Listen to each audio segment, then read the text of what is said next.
Hey friends, it's me, Erin, your friendly neighborhood energy alchemist with today's Schumann resonance report for Tuesday, November the 25th. All right, friends, here is our graph. The timeline jump has finally settled in and established itself. We are still having this weird phasing in and out on the graph itself. It's right towards the end. I'm going to show you a video, but when you watch, you have to look close. It's right in this area here, right at the very end. So I'm going to show you that video. It's right up here. There it is. You see it? So it's still happening, this weird little phasing in and out on the graph, but the timeline jump has established itself.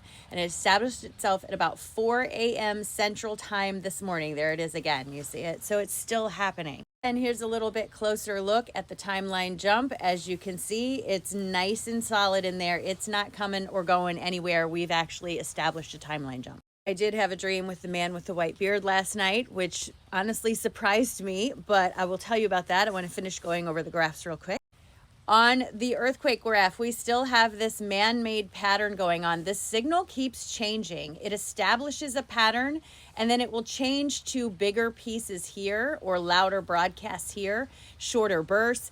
I don't know where this is coming from. This feels strange to me. It doesn't feel right. I don't have the right words for it. And you know, I'm not someone who likes to feed conspiracies. I don't know what it is. I don't know if it's HARP. I don't know if it's CERN, but whatever it is, it feels off. It feels out of alignment is what it feels like. Something feels off with this. Now, do I think that someone is trying to actively hurt us with this?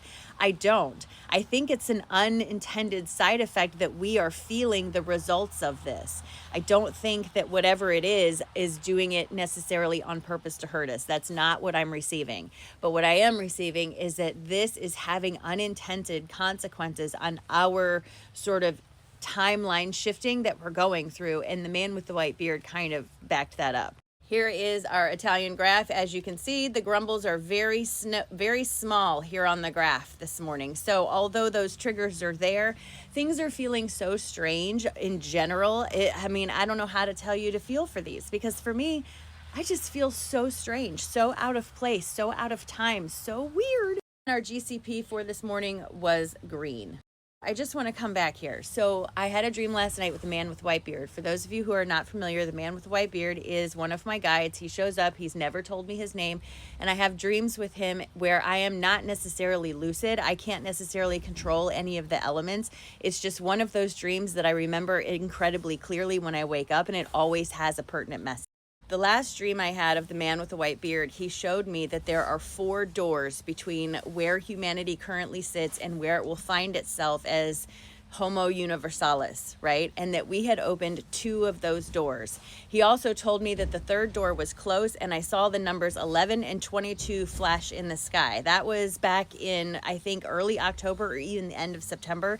I made a video. It's out there. You got to go find it. I'm not looking for it. Too much work. Yesterday, when we had all the weird stuff going on in the graph, I thought for sure I was going to have a dream with the man with white beard, but he didn't show up. But I did have that feeling of we're pushing against a door that has a lot of wind on the other side. And I want to be clear about what I was trying to say. I wasn't trying to say that we need to push back. I was saying we need to hold the light, because the people on the other side of the door don't even realize there's a door there because the wind is so loud. So you can't reach them by yelling or force. You have to hold the light so they can see the alternative. That's what I was saying yesterday. So in the dream last night, I met the white man on a cliff, and we were overlooking like a city down in a valley. And I had the impression that I was looking at humanity, right? Like it's not like we were just in one city, but this represented humanity. And I was removed from this and looking down on it. And the man with the white beard was showing me that there was this fog that had settled over the city, and people were walking around confused and they didn't know what was happening. And in the fog, there was all this stuff that was sort of changing in their environment. I don't know how to explain it other than the fog rolled in and structures were being changed because of the fog. I don't know what the fog specifically represents, but whatever it is was making structural changes. It wasn't necessarily changing the people, but it's almost like when you go to see a play and the people run in and change the background in the dark. That's kind of what it was like. And the man with the white beard was showing me that this is going to last for a few days. I can't remember how many days he said. I feel like I want to say he said 3 more days, but I'm not sure if he said 3 more days or 3 days. So I can't be 100% positive. And this has been going on already for a day. And as I was standing there looking at this valley, what I was receiving from him is that humanity in general is at a turning point, a pinnacle point.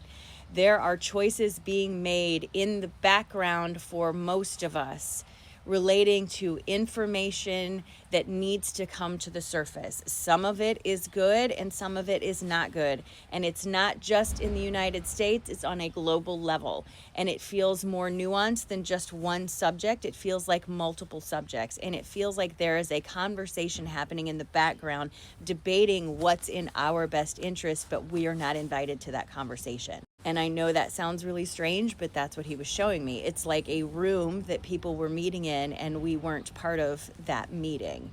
So then he showed me how energy is real and it builds upon itself. And he showed me 2 different sides of that little town.